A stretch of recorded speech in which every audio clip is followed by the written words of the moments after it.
Good evening. I'd like to call to order the regular meeting of the Cleveland Heights Board of Zoning Appeals for June 17th, 2026. The time is now 7:00 p.m. We have 4 members present. Ms. Wolf is absent. Mr. Alden is sitting in as an alternate. We have a quorum. As everyone knows, 4 votes are required to adopt any measure. The exception to that is the minutes. We have before us the minutes of the meeting of April 15, 2026 of our meeting, and 3 of us were here at that meeting and are entitled to vote on these minutes. Do we have a motion to approve the minutes, or are there any changes? I move to approve them. Actually, you can't. You were not here in April. Oh, Sorry. I'll save you. all right. Mr. Chair, I'll move to approve the minutes as they're presented. Great. Do we have a second? Second. Any discussion? All in favor, please say aye. Aye. Opposed? All right, so we have the minutes approved. Sign those on behalf of the board. I was not here. We don't have May minutes.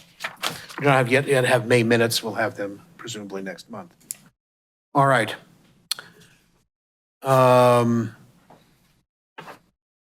As we always do, we explain what will happen tonight as we proceed.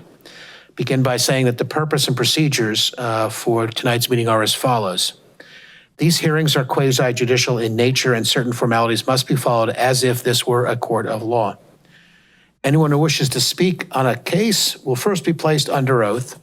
For each case, city staff will make a presentation, and then each applicant will present his, her, or its case, stating practical difficulty for which we're being asked to grant a variance. The board will then open a public hearing to obtain testimony from any other persons interested in the case. The applicant will have an opportunity to respond to any testimony from the public, and everyone is reminded that all comments are made or to be directed to the board and not to anyone else in attendance. The board may ask questions of staff, of the applicant, and of anyone else who wishes to testify. Based on all the evidence in the record, the board will make findings of fact and render its decision by motion. The formal nature of these proceedings is necessary because each applicant is asking for an extraordinary remedy called a variance. A variance is formal permission by the city for an individual to not comply with a portion of the municipal zoning ordinance, which is binding on all others.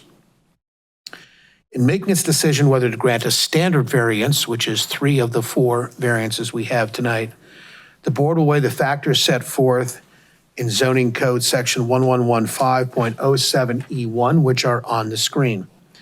The burden will be upon the applicant to demonstrate by a preponderance of the evidence that the literal enforcement of the zoning code would result in a practical difficulty. Preponderance of the evidence means the applicant proved his, her, or its position is more likely than not true. The applicant must demonstrate circumstances unique to the physical character of his, her, or its property. Personal difficulties, personal hardships, or inconvenience are not relevant to our decision, and the board is the final administrative decision maker for all regular variances. Now, we also have a use variance, or technically, we'll also be considering an expansion of a non-conforming use to occupy a greater area of land. Our determination is made slightly differently. In making our decision as to whether to approve an expansion of a non-conforming use, the board will examine the criteria, all the criteria, set forth in zoning code in section 1115.07E2. The burden is upon the applicant to demonstrate all 7 criteria by clear and convincing evidence. The evidence must show that denial of the expansion would result in unnecessary hardship. Clear and convincing evidence means that the evidence is substantially more likely than not to be true. As is the case with standard variances, the applicant must demonstrate circumstances unique to the physical character of his, her, or its property. Personal difficulties, personal hardships, or inconvenience are not relevant to our determination.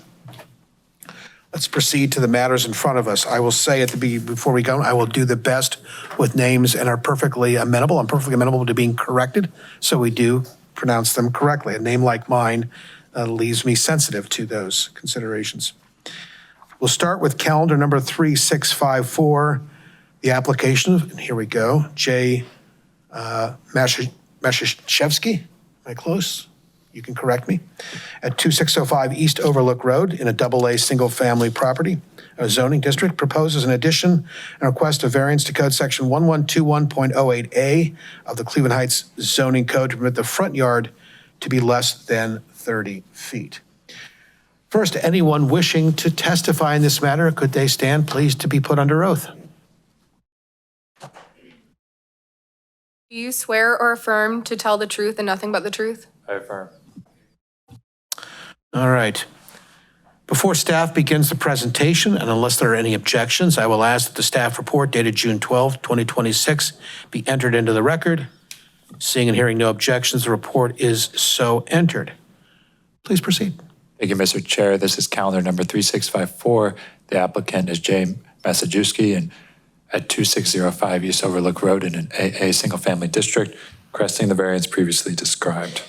The property is a single-family home in an AA single-family district. The property is between Edge Hill Road and Norfolk Road. Properties north and east of it are zoned A single-family. Properties west and south of it are zoned AA single-family. The master plan future land use map shows that the parcel will be used for detached single-family purposes. The applicant proposes an addition with an observatory. The parcel is a code-conforming lot in terms of area and width. The parcel is 25,200 square feet in area and approximately 134 feet wide at the building line. A code-conforming AA single-family parcel has an area of 10,000 square feet and a minimum width of 100 feet at the building line. According to county records, the property was constructed in 1899. From time to time, we'll do a little bit of an explainer on some of the code issues at fault here. I just want to remind the board the definition of yard front, and that is specifically a yard across the full width of the lot, and yard width or depth specifically measured as perpendicular to the building. The property has 4 accessory buildings, including a detached garage, a carriage house, pavilion, and a cabana, which is non-conforming. Code section 1121.12F states that AA single-family parcels may only have 2 accessory buildings. And this is just a small correction from the staff report. It's the same number of accessory buildings, but I say in the report that there are 2 detached garages. In reality, only one of those garages is detached. Code section 1121.08 requires front yards to be at least 30 feet wide in the AA single-family district. The existing front yard is code conforming at 32.7 to 47 feet wide. With the addition, the proposed front yard will be 24.3 feet to 39.5 feet wide, which requires a variance. The proposed addition will reduce the area of the front yard to 2,909 square feet. With the smaller front yard, the existing driveway will cover 19% of the front yard, which is code conforming. Here's a look at the front yard from the driveway. Here's another look at the front yard from the other corner of the front yard. This is the area where the conservatory will be built. This is now on the opposite side of the fence, looking back at where the conservatory and addition were built.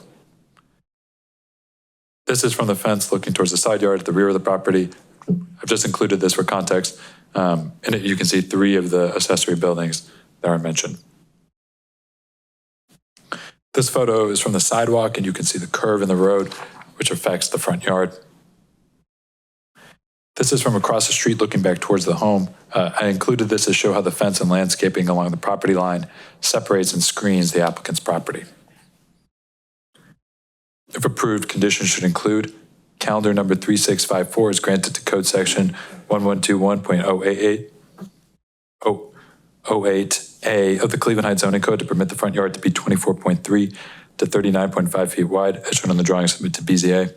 Approval of the Architectural Board of Review, receipt of a building permit, complete construction within 24 months of the effective date of this variance. Thank you. Thank you.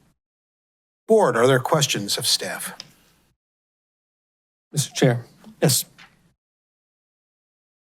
as you noted, there are 4 accessory buildings on the property, which is non-conforming to, the maximum is 2. If any of those 2 were to be removed, would not be there, would a variance be required in this case? In other words, would the yard be code conforming? If two of the accessory buildings were removed, Means if it were code conforming in terms of accessory buildings, would that mitigate the need for a variance here? the variance would still be required. I believe what the applicant has done, instead of making the conservatory a detached building, they've attached it to their home because of the number of accessory buildings that they have. Okay. If it was a detached structure, they would need a different variance for the building in the front yard. But since it's attached, it changes the width of the front yard. So your first question was, if they would remove two buildings, would they still need the variance for the project as shown? The answer to that is yes.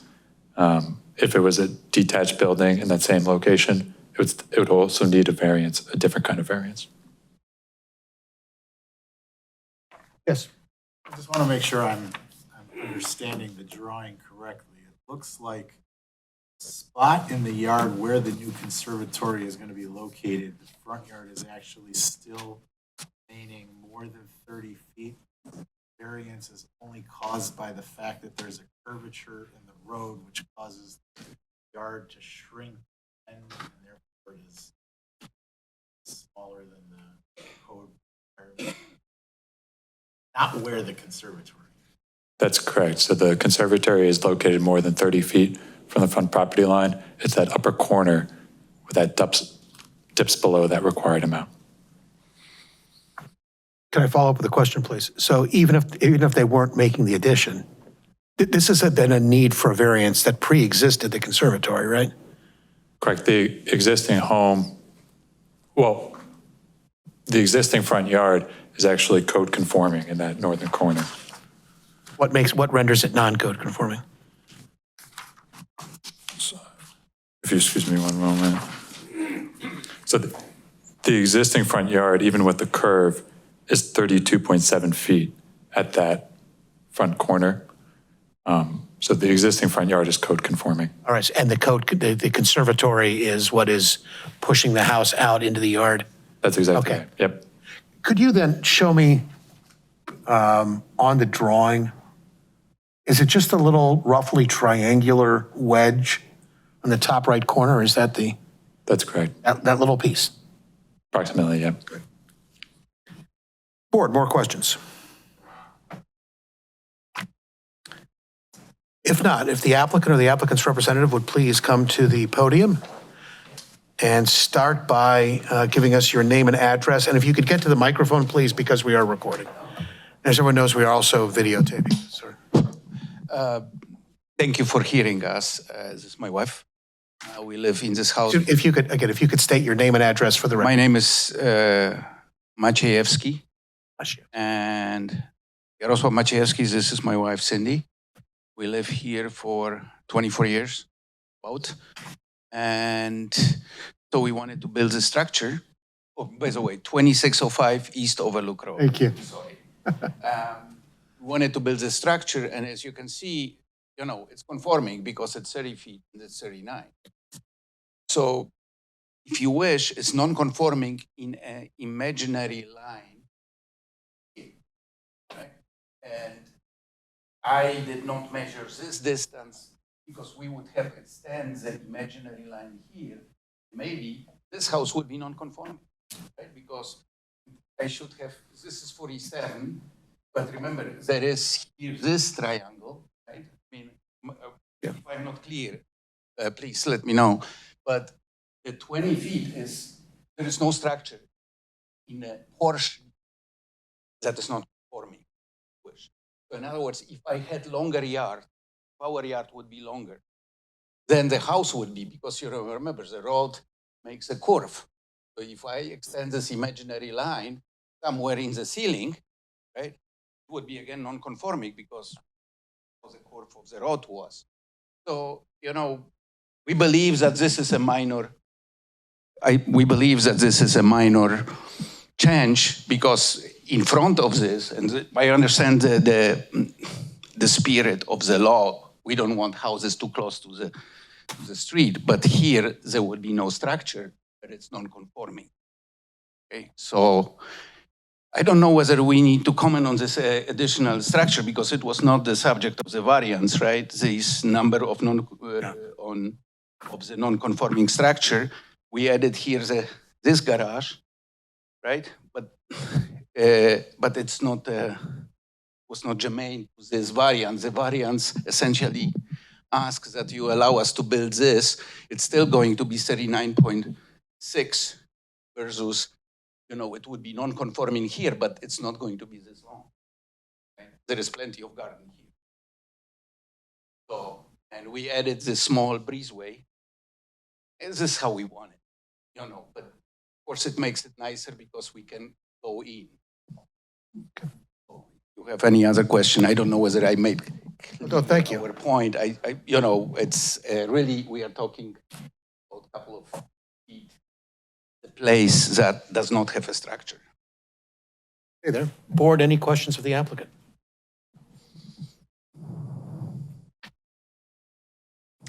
If not, is there anyone else who wishes to testify? Hearing none, thank you. And if you want to take a seat. Board, what is your pleasure? Chair. Mr. Owen.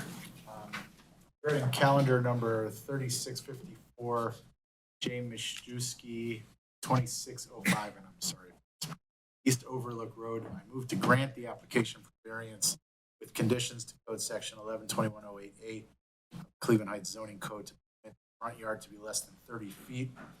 After reviewing the application and other submissions, hearing the evidence under oath, the board finds and concludes that practical difficulty does exist here. There are special conditions and circumstances at this particular property. The applicant is proposed to build a conservatory that juts out into the existing code-conforming front yard. However, due to the curvature of the road, the northern section of the, nope, it's not, it's the eastern section of the front yard comes non-code conforming where the structure is not located.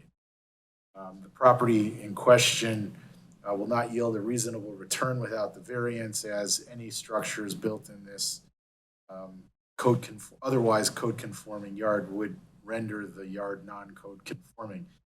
The variance itself is insubstantial as it only relates to a portion of the yard where there is no structure located. Otherwise, the yard is code conforming where all the structures are located. The essential character of the neighborhood would not be substantially altered. The proposed conservatory itself fits in with the architecture of the neighborhood. Variance would not adversely affect any delivery of government services. Nothing to that effect has been shown. And the spirit and intent behind the zoning requirement is certainly being observed, as the location where the conservatory is located remains code conforming. If granted, the variance should have the following conditions. Calendar number 3654, granted to code section 112108A of the Cleveland Heights zoning code to permit the front yard to be 24.3 to 39.5 feet wide as shown on the drawing submitted to BZA.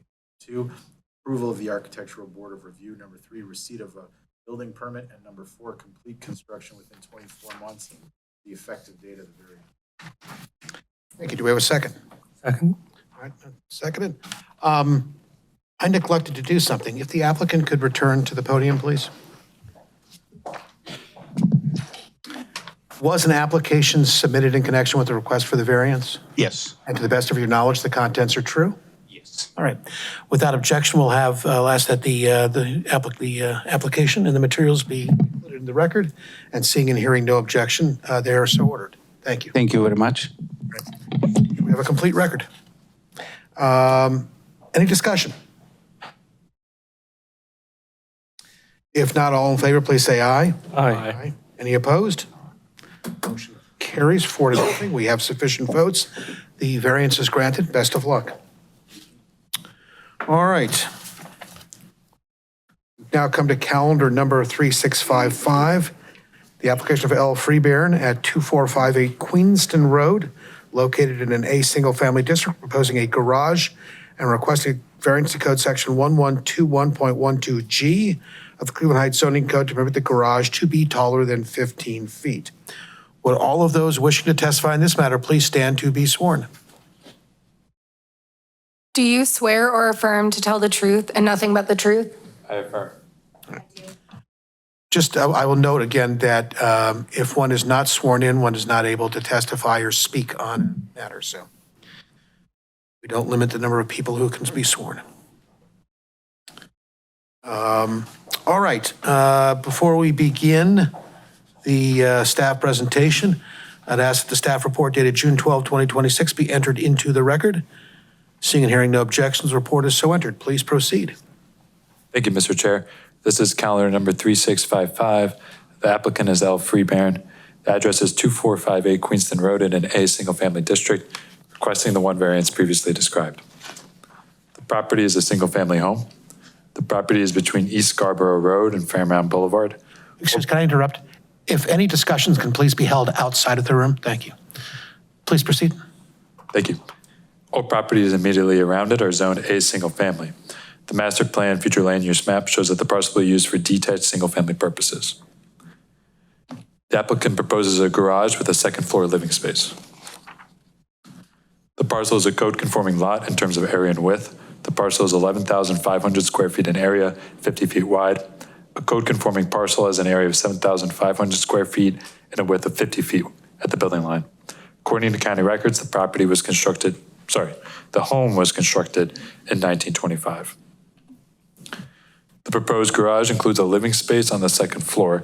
The space will be open without a bathroom or kitchen. The height of the proposed garage will be 20.5 feet, which requires a variance. Code section 1121.12G states that the maximum height of accessory buildings is 15 feet. The height of the garage is, I don't need to read that.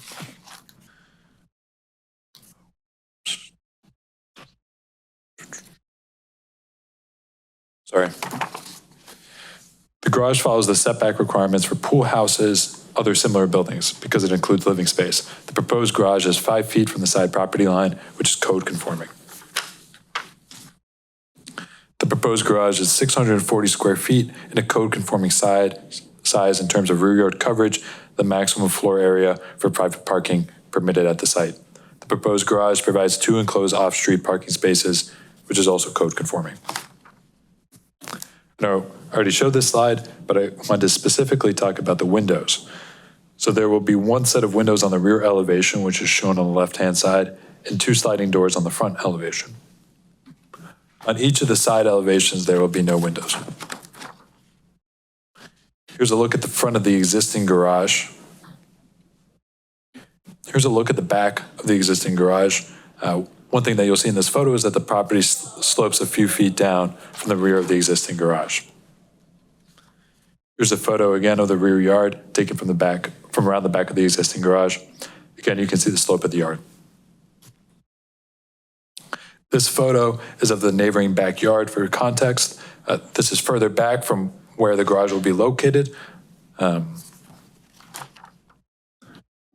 here's a closer look. As you can see, much of the view is blocked by the fence. Now this is looking at the backyards in the other direction. You will see that neighboring properties, most of them had 1-story garages. I did not see a 2-story garage in the neighborhood.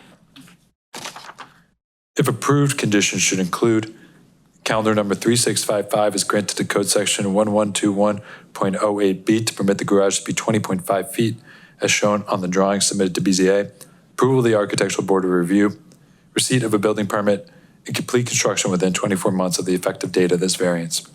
Thank you. Thank you. Are there questions of staff? Hypothetically speaking, if this garage were attachment, would, presuming that all other setbacks were appropriate, would this be required? You mind just repeating that into the mic for me? Into the mic? If hypothetically this garage were to be an attached garage and all other setbacks were appropriate, would this height variance be required? No, so if this was an attached garage, the height would follow the height for the primary dwelling, which is 35 feet. So this would be underneath that and code conforming. Other questions? Mr. Chair, where are the windows in relation to the neighbor's property? Is this overlooking, is this front and back, or is this? So in relationship, It is adjacent to the rear of the neighboring property. These two photos was where I'm trying to give you a sense of where it's located. So I think the garage would be in around this area. The neighbor's garage is nearby. This photo can give you a sense too of what's nearby. You'll note too on the elevations that they will not have any windows that overlook into that neighbor's property. So that would be this side, which would be facing the closest neighbor's property. It's front and back. I'm sorry, I don't. Looking out the front of the garage, looking out the back of the garage, not the sides of the garage. Correct. Okay. Thank you.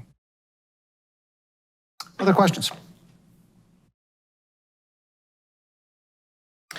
If not, if the applicant could please approach the microphone and again, give us your name and address for the record, please. And you can use if you don't want if you're not going to wander, you can use the mic there. If you're going to wander, you just grab the hand mic. Okay, I prefer not to wander. Hi, my name is Lisa Freebairn, and I live at 2458 Queenston Road in Cleveland Heights. And we had a tree. If I can, just really very quickly. Sure. Was an application submitted in support of the request? Yes, And to the best of your knowledge, are the contents true and accurate? yes. Without objection, I'd like to have the application entered into the record. And seeing and hearing no objections, it's so entered. Now, please proceed. What we say is the floor is yours to explain the variance request, but it's always helpful for us to have it tied to the factors that we use to help us because we need to make findings. But go ahead and please explain. Sure. If you'd like. So the reason we need to have a new garage is we had a tree fall on the house, on the garage back in January. And so the whole thing is really a loss. And my fiance and I both are artists, and he does woodworking and I do painting, furniture painting. I'm also a DJ at a radio station, so I'd like to have a studio space on that second floor to be able to do various art projects.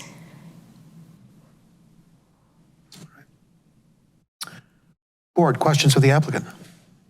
Mr. Chair, Yes. if I may just follow up with my prior question. Did you ever consider making this an attached garage, and if not, why not? It's not really in a place where we can put an attached garage. It's everything in the whole entire backyard would have to be shifted. We have a brick patio, and there was a previous fire before we moved in, and so this garage was put there at that particular time. So it would be, I don't think there'd be a place to attach it directly to the house.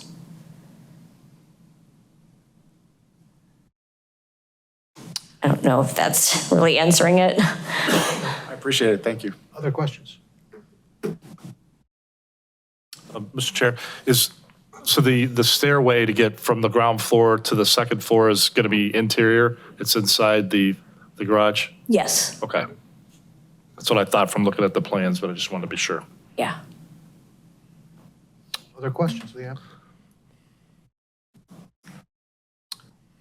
If not, is there anyone else who wishes to testify in this matter?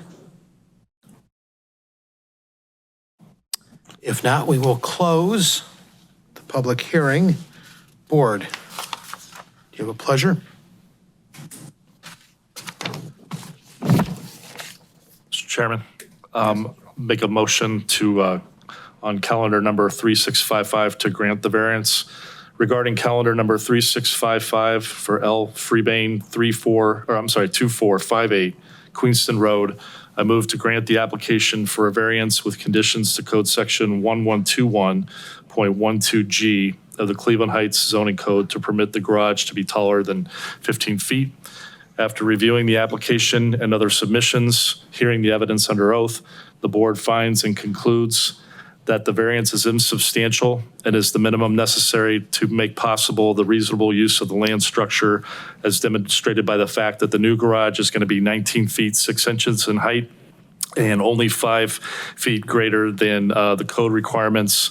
The prior structure apparently is no longer usable, and the garage does need to be replaced. The essential character of the neighborhood will not be substantially altered as a result of the variance. The new design conforms to the overall character and style of the neighborhood. The variance will not adversely affect the delivery of any government services. And if granted, the variance shall have the following conditions. Calendar number 3655 is granted to code section 112.08B to permit the garage to be 20.5 feet as shown on the drawing submitted to the BZA. Number 2, approval of the Architectural Board of Review. Number 3, receipt of a building permit. And number 4, complete construction within 24 months of the effective date of this variance. Do we have a second? Second? Thank you, Mr. Stern. Is there any discussion? Could we amend that? I think the code section was incorrect. It's 1121.12G. Yeah, I'll amend the motion to, it'll be 1121.12B. G, I'm sorry, instead of B. And the seconder is approved of that? Yes. Okay, so the motion as amended, it's been made and seconded. Any discussion? If not, all in favor, please say aye. Aye. Any opposed? Motion carries 4-0. The variance is granted, and again, best of luck. All right, I've got to clear something up. We're going to get to calendar number 3656. I've been handed a council meeting public comment request form. I assume I can just ignore this?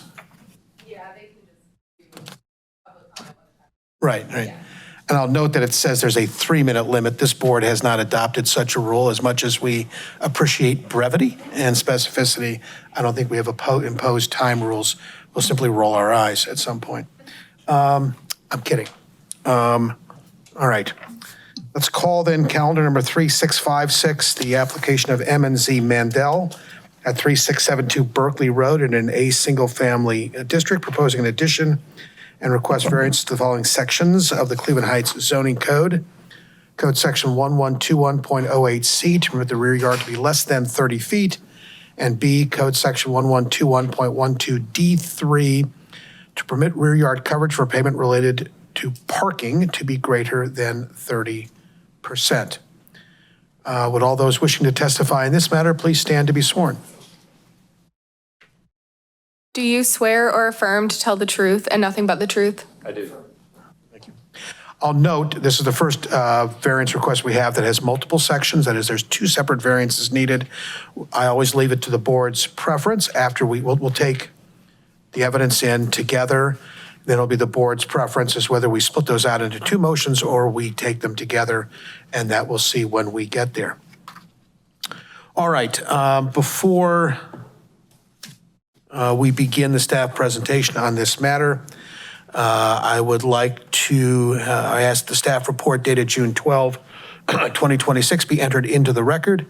Seeing and hearing no objections, the report, excuse me, is so entered. Please proceed. Thanks, Mr. Chair. Thank you, Mr. Chair. This is calendar number 3656. The applicant is M&Z Mandel. The address is 3672 Berkeley Road in an A single-family district, requesting the 2 variances previously described. The property is a single-family home in an A single-family district. The property is at the southwest intersection of Berkeley Road and Staunton Road. All properties immediately around it are zoned A single-family. The master plan future land use map shows that the parcel will be used for detached single-family purposes. The applicant proposes a parking pad and 2-story addition with expanded living space and new bedrooms. The parcel is a non-conforming lot in terms of area and width. The parcel is 5,880 square feet in area and 45 feet wide at the building line. A code-conforming parcel has an area of 7,500 square feet and a minimum width of 50 feet at the building line. According to county records, the primary home was constructed in 1936. The existing front yard facing Berkeley Road is code conforming 35.6 feet wide. The existing secondary front yard, which faces Staunton Road, is non-conforming at 10 feet wide. Code section 1121.08A requires secondary front yards to be at least 15 feet wide. The existing side yard is also non-conforming at 4.4 feet wide. Side yards are required to be at least 5 feet wide. The proposed addition is slightly further from both the western and eastern property lines. Therefore, the setbacks of the addition are permitted because it does not make the side yard or secondary front yard more non-conforming. The existing rear yard, shown on the left, is code conforming at 34 feet wide, which is code conforming. Code section 1121.08C requires rear yards to be 30 feet wide. The proposed rear yard will be 21.3 feet wide, which requires a variance. The proposed addition will shrink the rear yard from 1,323 to 829 square feet. The existing driveway covers 19% of the rear yard, which is code conforming. Driveways may cover up to 30% of the rear yard by right and up to 40% of the rear yard for non-conforming properties with a landscaping plan that addresses stormwater management. The proposed renovation will remove the garage and replace it with a new parking pad.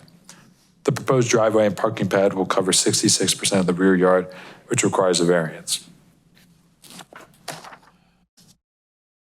The property is required to have 2 enclosed parking spaces. A parking pad requires approval of a reduction in enclosed parking requirements by the zoning administrator. The existing driveway is 16 feet wide and a non-conforming width.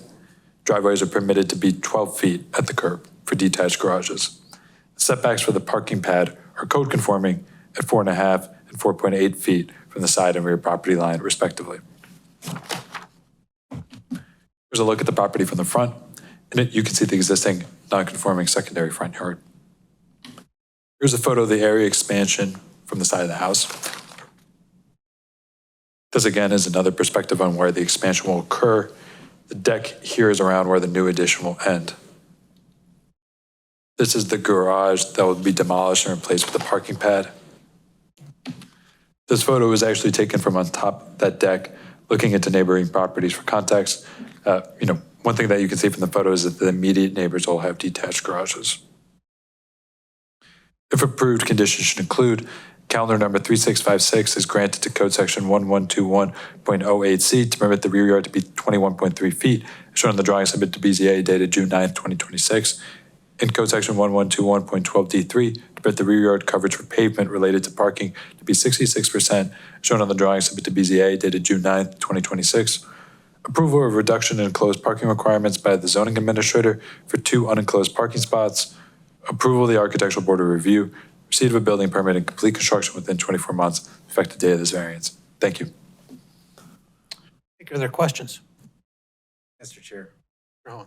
if instead of a parking pad, the applicant were to put a garage there, would this variance still be necessary? The rear yard coverage, you mean? Yeah. So if instead of a parking pad, the applicant had a garage with that same footprint, you're right in the sense that the coverage would go into a different category, the coverage of accessory buildings in the rear yard. In all likelihood, that would be greater than 20%, but under, we allow additional coverage for non-conforming properties with the landscaping plan that addresses stormwater management. So it's possible if they were to submit that they could have a garage in that footprint approved without a variance. And if it weren't an accessory building and it was an attached, would it reduce the requirement even further? Yeah, you're correct in that if that was an attached garage, it would reduce the rear yard further. Just to close the loop, if I may, the amount of green space between a garage and a parking pad doesn't change at all, does it? Correct. To your point, the total rear yard coverage Right. would be the same in both scenarios. Okay, thank you. Other questions? If not, if the applicant and/or the applicant's representative could please come to the microphone. And again, begin by giving us your name and address, please. Hi, good evening. It's Ev Katz. My address is 2532 Laurelhurst. It's about the address for. You could get close to the microphone so we can hear. Oh, sorry. My name is Ev Katz. I'm the contractor, Boyne Builders, on behalf of the Mandel family at 3672 Berkeley. It's regarding an addition. If I could stop, we'll need your address. My personal address is 2532 Laurelhurst Road, University Heights 44118. To your knowledge, was an application submitted in support of the variance? Yes, And to the best of your knowledge and information, are the contents true and accurate? yes. All right, if there's no objection, we will enter the application into the record. And seeing and hearing no objection, it is so entered. Please proceed. Hi, I just want to clarify one point. It's not going to be a new slab for parking. It's just going to be like a patio area. But you see that in the red box over there? So I don't know if the second variance would be necessary for a new parking area. Yes, and staff can confirm because it's covered. We're talking about coverage, which is non-green space coverage. Yeah, correct. And it's difficult to believe that, I mean, it says new concrete slab on what you submitted. Right, so if we can take down that garage without affecting that concrete slab of the garage itself, we would just leave it there. So That's what we're hoping for. That's even if you remove the garage, you would still need the variance for the coverage. Related to that, parking. because of the coverage. Okay, just to clarify that. And as far as the existing parking, the concrete slab, when you first come in from the street, that's where they park right now, and that's where they continue to park on those, you first come in, the existing concrete slab.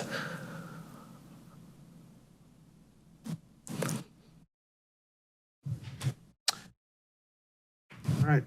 Anything further?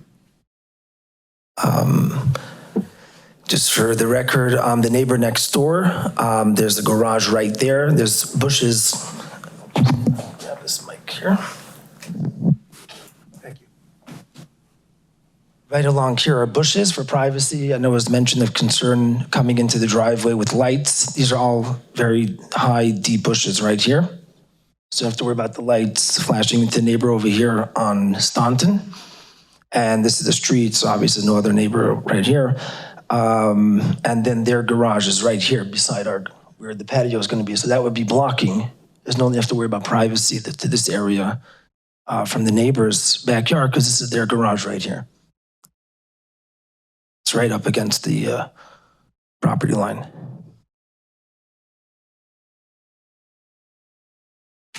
Board, do you have questions of the applicant? Mr. Chair. Given as we heard that there's no need for variance if this were to be an attached garage structure as opposed to an open slab, if you could just explain the difficulty in building that garage structure versus having the open. Oh, sure.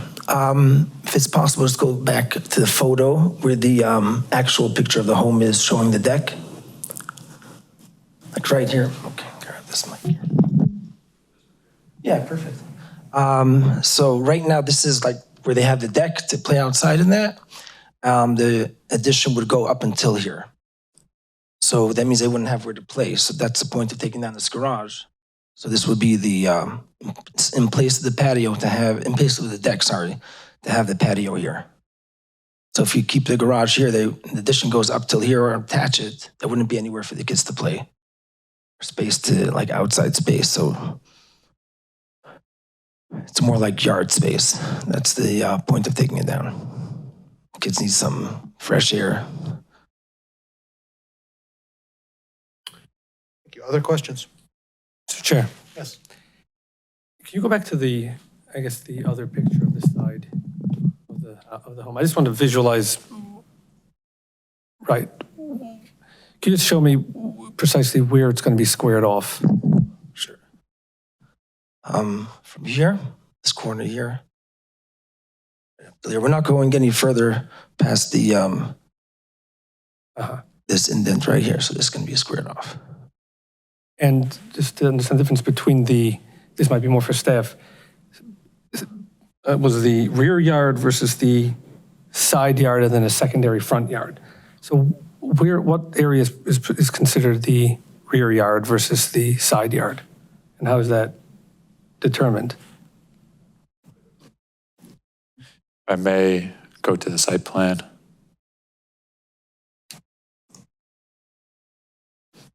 In this photo here, these lines are illustrating where the secondary front yard is occurring and where the rear yard is. So the secondary front yard continues all the way to the rear property line and starts on the edge of the home that's closest to Staunton Road. And then the rear yard begins at the back of the primary dwelling. So now going back to the photo,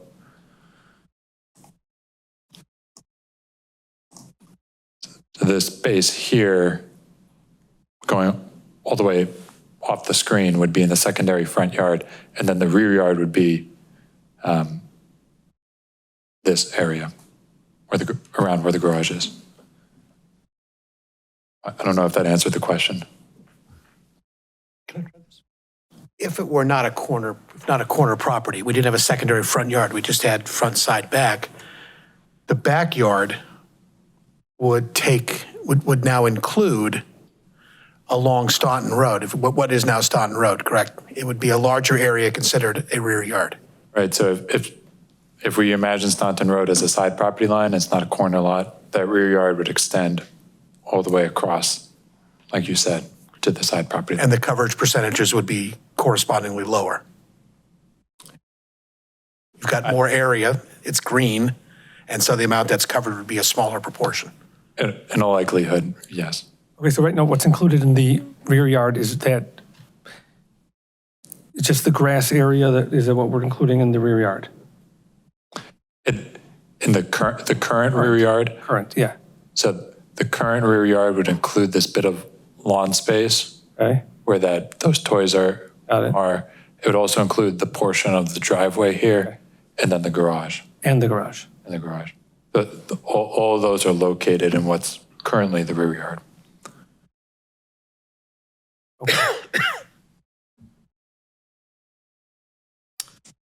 Other questions?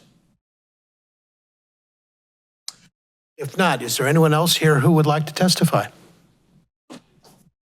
Yes. If you could come to the, and you could use the hand mic or the standing mic as you see fit. And as with others, if you could give us your name and address for the record, please. Sure. My name is Daniel Feintoch. My address is 3666 Berkeley Road. And I'm their next door neighbor on Berkeley. And I just wanted to express my full support for this plan. Thank you. As I've always said, we appreciate when members of the public take time out of their day to come and to help us out. Anyone else wishes to testify?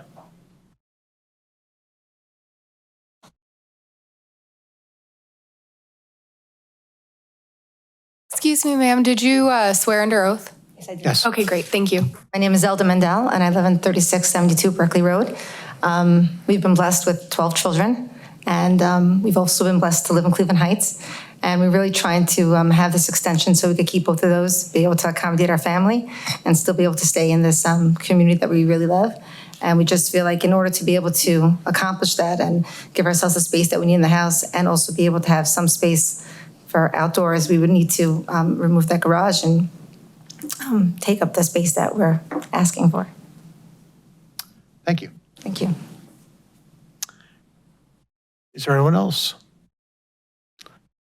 If not, we will close the public hearing. Board, your pleasure. Chair, Yes.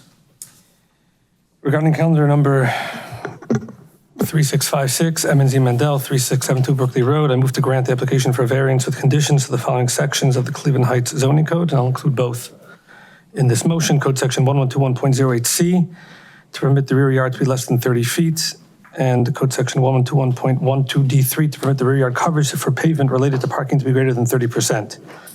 After reviewing the application and other submissions, hearing the evidence under oath, the board finds and concludes special conditions circumstances exist which are peculiar to the land structure involved. Firstly, it is a non-conforming lot in terms of area and width, which would make it exceedingly difficult, a practical difficulty to really expand without requiring a variance. In addition, being a corner lot as opposed to any other lot that would be in the middle of the road, of the street, that creates various different categories of yards, side yards, secondary front yards, which then cut into the rear yard, make it that much smaller and make it that much more difficult, practically difficult to build an addition that would not require a variance.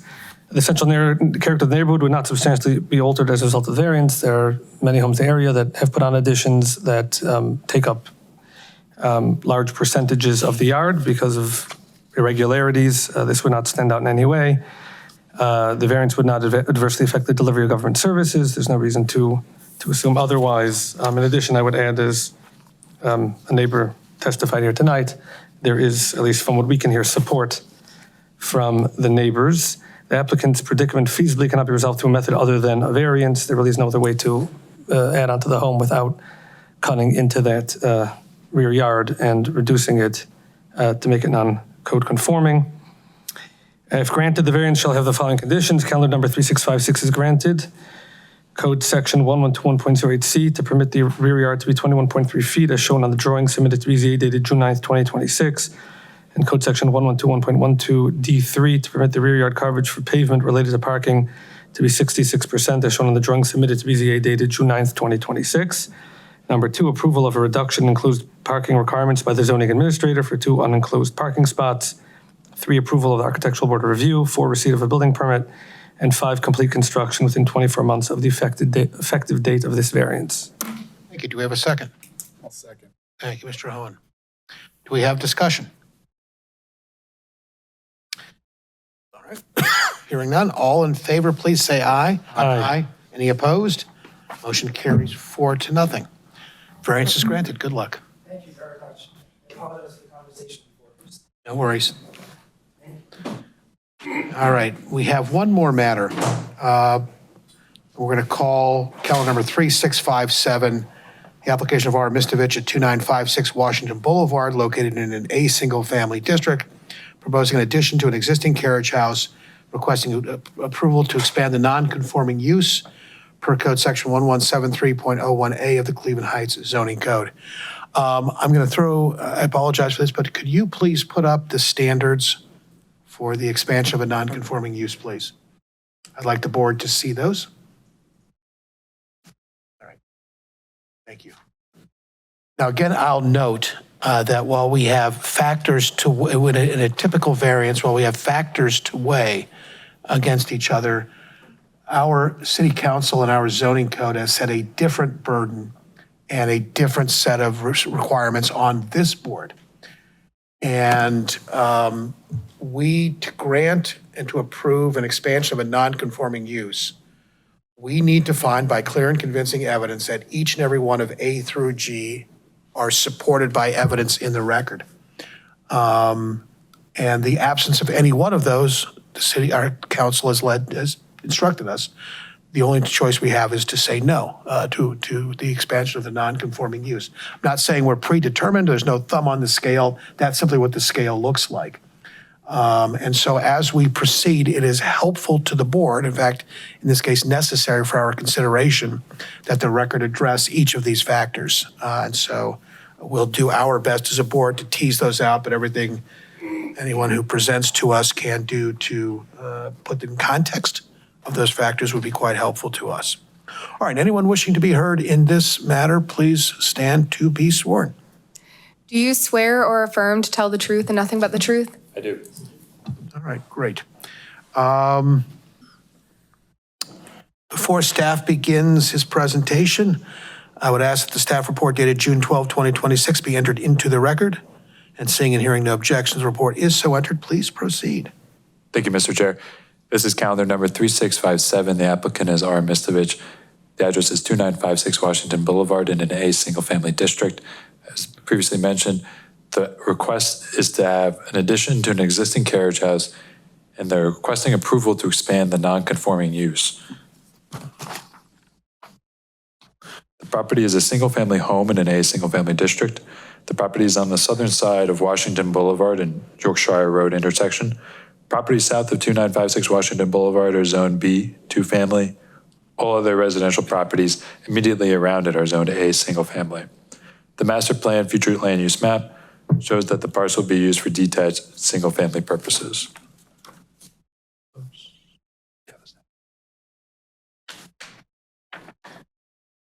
The applicant proposes an addition to an existing carriage house with a bathroom, sauna, and additional living space.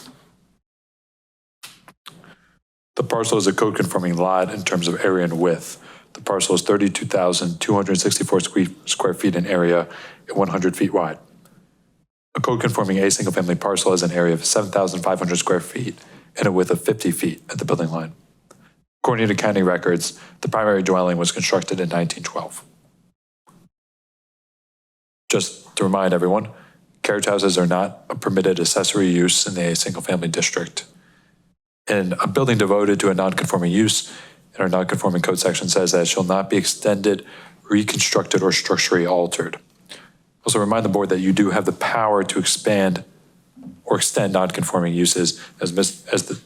Zich mentioned, that standard is unnecessary hardship, or requires unnecessary hardship to be proven, excuse me. The existing carriage house is 1,088 square feet and located in the rear yard. The proposed addition to the carriage house is 1,965 square feet. The proposed addition to the carriage house is at least 6 feet from the western side property line, which is code conforming, a code conforming setback. The maximum height of accessory buildings is 15 feet. A portion of the existing carriage house is 2 stories in a non-conforming height, which will show on the following slide. The height of the proposed addition of the carriage house is 11.7 to 12.3 feet tall and code conforming. Here's the rest of the drawing where you can see the portion of the carriage house that is 2 stories.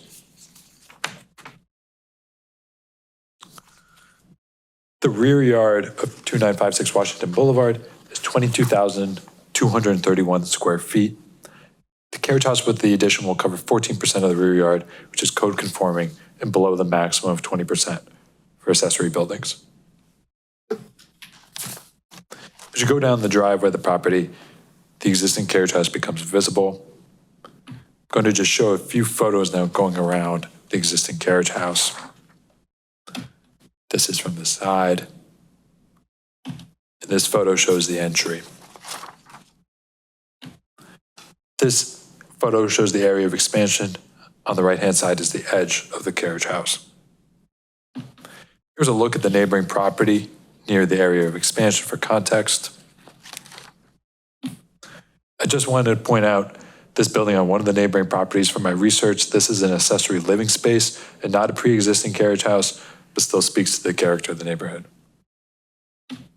This photo is from next to the carriage house.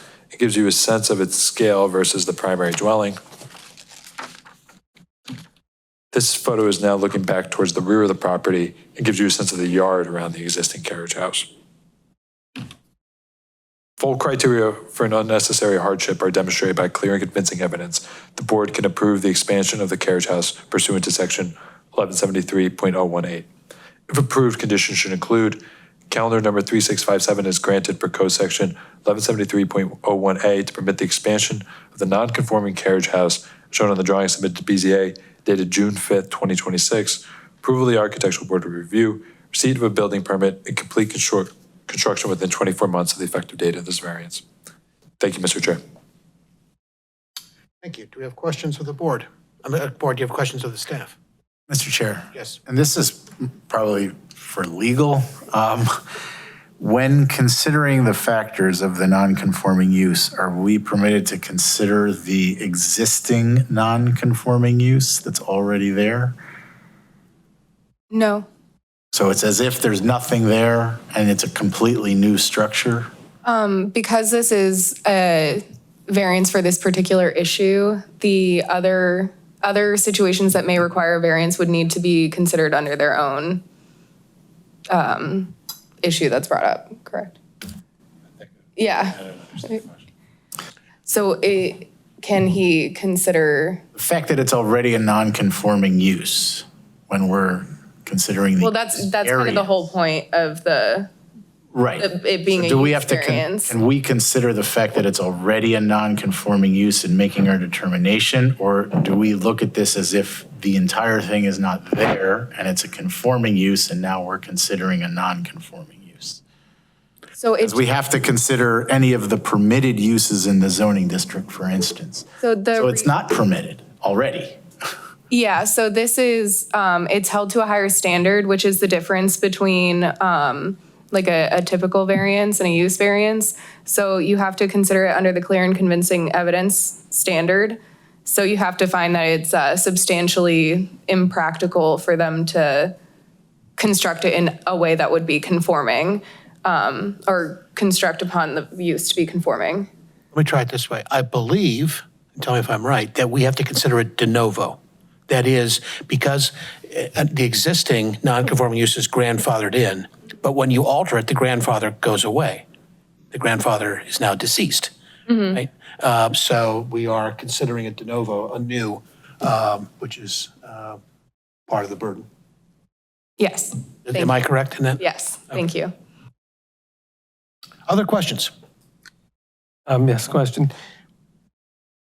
In the code background section, code section 1109.06E says that the board is the power to expand or extend non-conforming uses with enforcement, okay.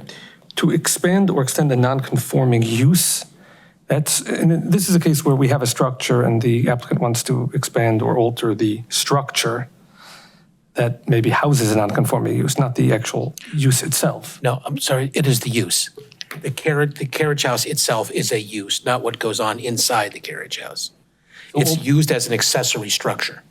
So altering that structure is essentially extending or expanding the non-conforming That's use right. itself. Okay. I'm sorry, again, No, that clarifies. my profession is leading me to jump in and maybe I shouldn't.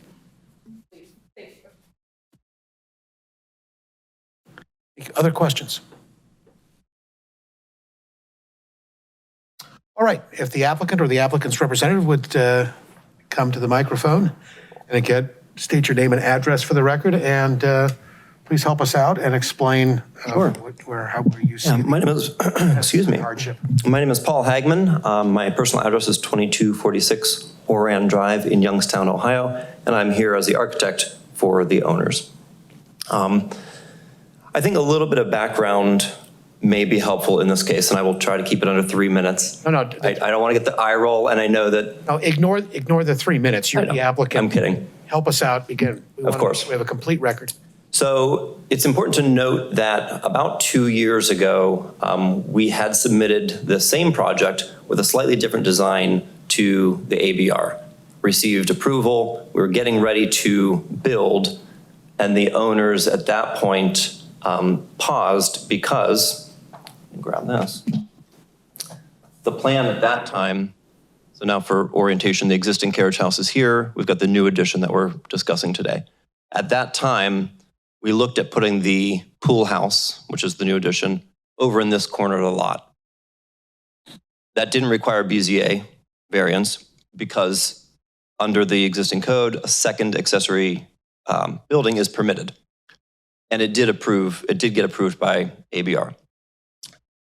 The concern of the owners when we looked at this space was that it impacts quite a few mature trees, and it would have taken some of them down, really altering the character of the neighborhood, and the part of the reason they love that neighborhood is because of the heavy canopy there. So we looked at mirroring, effectively just mirroring the plan, and that put the new pool house attached to the carriage house. Not much else has changed in terms of design, but the attachment to the carriage house brings us here today. So it's really just that attachment that triggers this expansion of an existing non-conforming use. If we were to separate this building by some small amount, theoretically we wouldn't be here today. 2 years ago, we weren't here. So that's some of the background. I do think, well, to your point about the de novo consideration here, there is a section 1121.12J, and this may have been what you guys were getting to, that even though it's an existing non-conforming use and a carriage house is no longer permitted, under 21.12J, that existing use can continue. So because it was grandfathered in. So I'm not sure if that was the section you guys were discussing about whether this is an addition of the existing use. It's an extension of the use, and when you extend it, our new review begins. Okay, so that triggers the new review. I understand. I want to make sure I can follow If you along. read it differently, let me know. I mean, I always. No, I just want to make sure I'm following along here. So I think that background is important. You know, we submitted along with our application what I think is a fairly thorough review and commentary on those criteria that you showed at the beginning. That should answer many of the questions, but I'm happy to go through them one at a time if you'd like to answer the criteria. We feel this is an insubstantial request because the alternative does affect the character of the house, of the neighborhood, of the tree canopy, and of the city. So in changing this, we think this is actually the minimum request to get to the end goal here. But again, happy to answer any questions. Thank you. Board? Start with this, and this is simply extra time on these. Criteria A is the property cannot be put to any economically viable use under any of the permitted uses in the zoning district. All right.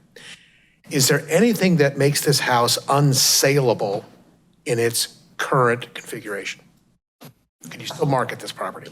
It could be marketed. Is it still habitable? It is. Addition. It is still habitable. In order to, Mr. Chair, Yes. in order to remove the non-conforming use, it would appear that you would have to destroy a viable carriage house. Would that be economically unviable? I'm not sure that's the case here. If we were to move forward, we wouldn't have to destroy the carriage house in either case. Correct, but in order to remove the non-conforming use altogether, and I'm not saying that you'd have to under the law, Yeah. but if we're considering this de novo, you would have to essentially remove the carriage house to make this economically viable, which it itself would be unviable. I'm not sure that I follow. I don't think we would. Well, I'm tossing you a softball. Yeah, I appreciate that. I'm not sure that I'm following. We wouldn't be destroying the carriage house. I mean, You our wouldn't intent want to, here, right? we wouldn't want to. Right. Our intent here is to retain the character of the neighborhood to the greatest extent possible and not have a major impact on the neighborhood itself. And I guess the question, cannot be put to any economically viable use. Well, any is a pretty broad category. Yes, we could sell the house. That is any economical use. So I think that's kind of it's a tricky one to get around. We play the hand that's dealt to us. Subsidiary board of the city of Cleveland Heights. Mr. Chair? Yes. Have you considered, I mean, you mentioned this sort of hypothetically, but considered not attaching this new accessory structure? We've considered it. Instead of, I don't know how would maybe, I mean, a distance of 12 inches would do it. The overhang on the roof, I think, is 11 inches on the back side of where it's attached. Shifting it 11 inches would take this out, but that seems a silly move. It actually makes a less desirable outcome, I think. Now we have maintenance issues. We've got a small gap. If you're that close, why not request the variance and close the gap? Staff, could you put the site plan up? I want to go with we're loath to take out hardy trees. All right. Is there room if you moved the extension more than 12 inches? There's minimum separation of properties for fire code reasons and others. But orienting it back a little bit to give an honest to God separation would be conforming as to setbacks and the like, right? Right. And help us out, anything in the terrain, if you move that addition, again, pardon me for doing this, it's never our job. No, Your job, I am not an architect, my son is, I am not. So I'm just trying to explore not preferences, but what's there. Yep. If the addition as a second accessory structure is pulled back, and by back, I mean towards the backyard, is the topography of the yard and the like still feasible if we're talking 2 or 3 feet? Yeah, so it's a little deceiving on the black and white site plan because of the size of the trees. They're all indicated as a small piece. I do have, pardon me, an aerial view, and I'm happy to pass this up, or I think Xavier had a, some of these trees are deceiving, particularly down here. These are very large trees. Oh, yeah. And the back of the carriage house is right here. So we do start to get into root zones. Yeah. The owners have actually hired an arborist to look at all these trees. And even in anticipation of tonight's meeting or whether we dig, a few feet back, they've actually had the trees injected with some kind of hormone that helps to stabilize them during periods of stress because their goal is to maintain this canopy. So we're hesitant to move any further down because we start to get into these large. Could you, again, because the cover of the trees, to make your point, could you point to where the existing carriage house ends and where the addition would end on that picture? Yeah, so it's faint here, but this is the back of the carriage house currently. It's just the narrow part. And then the new addition would end just about here. Under the current plan? There right now. Under the current plan, correct? Under the current plan that we've submitted. And if you move it 2 or 3 feet, it's just a little bit back farther. Well, 2 or 3 feet may not be detrimental, but any further than that, we start to get into the root zones of the trees, which, they may not show signs of deterioration right away, but eventually that could kill them. Yes. Just to clarify something, maybe more with staff, this de novo standard of review the standard that we're using here. So that means, just to be clear, that means that we have to consider as if there is no carriage house there at the moment and the applicant is coming and asking to build a carriage house. Honestly, I'm not sure how to answer that question. I would need to. Because I want to know how to apply these factors. Am I applying it to a quote-unquote extension, which is a pool house? Or am I applying it to as if the applicant is coming and saying, I want to build a large carriage house that has dual purposes, whatever it may be, non-conforming use. And then we consider if, let's say, is there any, there's whatever the factors are to that. I think the important aspect is the evidentiary standard, more so than considering it. So this is just, it's a higher evidentiary standard. They have to prove by clear and convincing evidence that they have to do it this way because it is a higher standard. So I think that it is an aspect of it that it is continuation of a non-conforming use, but the thing that is triggered is the higher evidentiary standard, if that makes sense, and if you have any. And I think we're getting hung up on the word use. My understanding is not the use is what goes on inside. Is it a bedroom, a bathroom, a kitchen, right? The use is the fact that it's a carriage house, right, which is not permitted. So we have now a carriage house, which is a carriage house, a single carriage house, right? And we have to consider that whole thing, not just the part that's being added to it. Is that right?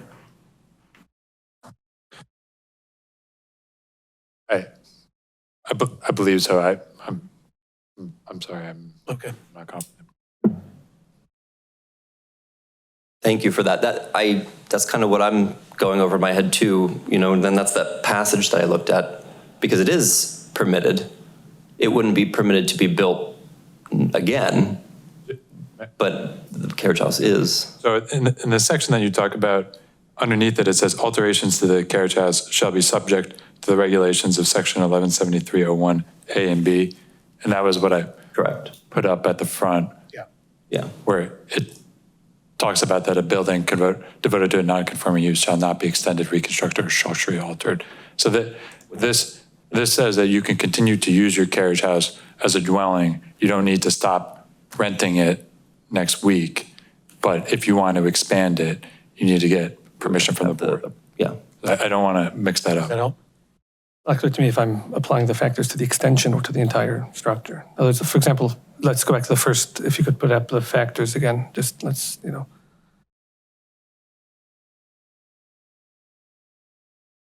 property cannot be put to any economically viable use under any of the permitted uses in the zoning district. Is that with or without the existing carriage house? If I can try. A carriage, as I understand the progression, a carriage house is a non-conforming use in an A district. We're not required to go in and demolish it because it pre-existed the code, all right? So it's the fact that it's a carriage house, right? That is, we're looking at again. And if that's it's now, if they do this, it's ungrandfathered. Right? The reason it's allowed to continue to exist is it predated the code and we grandfather those uses in. But it says you can't change it. Once you change it, we've got to look at a carriage house. We've got to look at the thing. So, is that?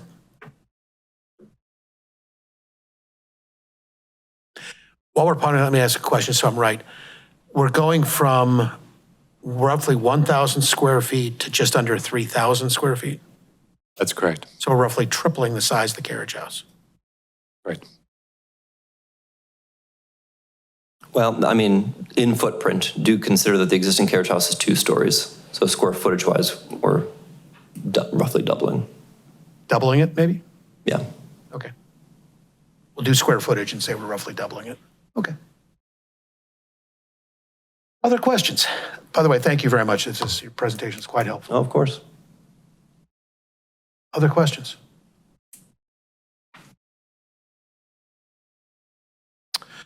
All right, I don't see anyone else in the room wishing to testify. Board, what's your pleasure? Mr. Chair. Yes. Regarding calendar number 3657, R. Mistovich, 2956 Washington Boulevard, I move to grant the addition to an existing carriage house and expand the non-conforming use per code section 117301A of the Cleveland Heights Code.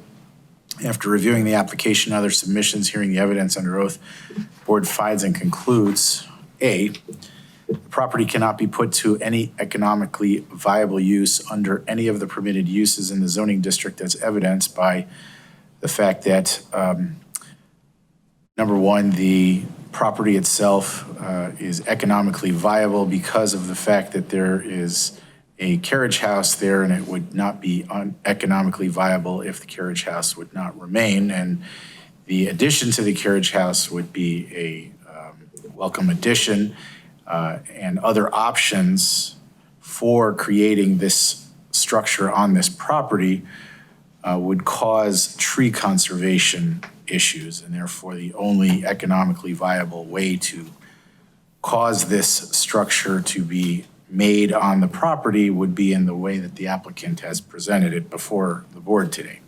B, the variance requested stems from a condition which is unique to the property at issue and not ordinarily found in the same zone or district. Specifically, the trees would need to be removed for any alternative plan, and therefore the plan presented to the board does create a condition which is unique to the property due to the desire to conserve the canopy of trees currently on the property. The hardship condition is not created by actions of the applicant, but rather by the conditions existing at the property, which are the existing trees and existing carriage house per the current plan presented before the board. D, the granting of the variance will not adversely affect the rights of adjacent property owners or residents because there was no evidence presented here today that any rights of adjacent property owners would be affected. The granting of the variance will not adversely affect the public health, safety, or general welfare because there's no evidence presented that the plan would adversely affect the public health, safety, and general welfare. The variance will be consistent with the general spirit and intent of the zoning code because there is no reason to remove the non-conforming use existing at the property, and therefore the plan as presented by the board is consistent with the general spirit and intent of the zoning code, which allows the current carriage house to continue as a non-conforming use. Variance sought is the minimum which will afford relief to the applicant as demonstrated by the fact that moving the building even slightly would not be desirable due to the fact of tree conservation conditions, and therefore the place where the structure has been put on the plan and presented before the board is the minimum which will afford relief to the applicant, and therefore the variance should be granted. If granted, the use variance shall have the following conditions. Calendar number 3657 is granted per code section 117301A to permit the expansion of the non-conforming carriage house as shown on the drawings submitted to BZA dated June 5th, 2026. 2, approval of the Architectural Board of Review. 3, receipt of a building permit. And 4, complete construction within 24 months of the effective date of the variance. We have a second.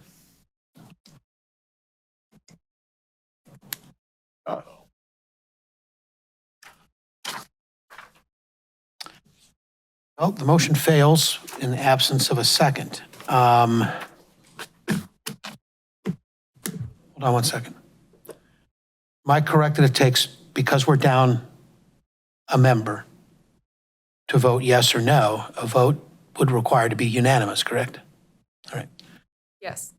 It looks to me that we don't have a unanimous vote. And the only thing is because one of our members is not present. It takes, city council's told us it takes 4 votes. So we have options. One, and it would require your agreement to this, to the applicant, that we continue the matter till we get 4 votes, meaning, or the possibility of getting 4 votes.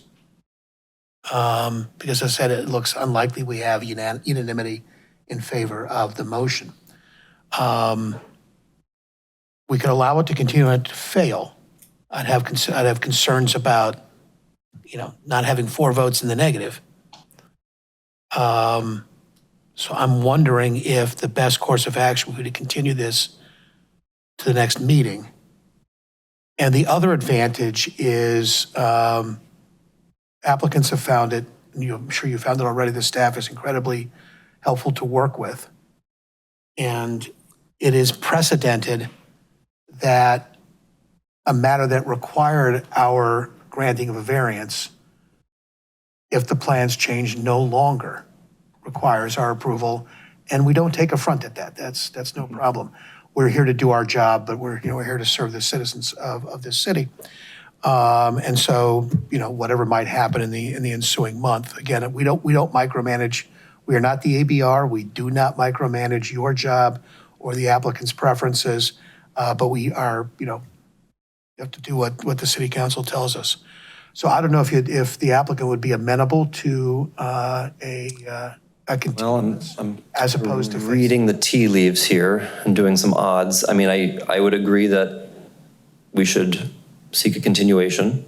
In the meantime, they may choose to withdraw. So I don't know that I'll see you back here. But I think we'll agree to the continuation if you. All right, do we have a motion to continue? Mr. Chair? Yes. I'll move to continue calendar number 3650. Nope, that's not it. 3657. It's 3657. R. Mistovich at 2956 Washington Boulevard to the next available hearing date. A second? Second.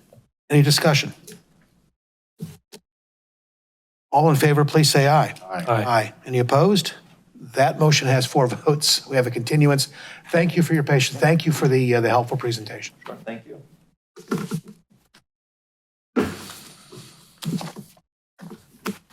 All right. Is there any old business? There's no old business. Mr. Chair, we have 6 applications for next month, including another use variance, not an expansion of a non-conforming use. And then I did want to announce Mrs. Gail Lewin. She announced her retirement from the board, so I want to thank her for all of her time and effort. The other retirement that I want to announce is that our Assistant Planning Director, Karen Knittel, who many of you are familiar with, specifically our older board members, she'll be retiring at the end of this month. So she's been a great mentor to me. We wish her the best as a board. And also for the board members, I think Christy will reach out to you for, if you want to share your goodbyes with Karen and an event that we'll have upcoming. So thank you. Okay, we'll look forward to that. If we can impose on Ms. Knittel to stop by the next meeting, she doesn't have to stay for the whole thing. I'm sure we would like to publicly thank her for the incredible service and assistance she's given us. I'll do that. I'll pass that along. Okay, thank you. All right. If there is no other business, we are adjourned at 8:25.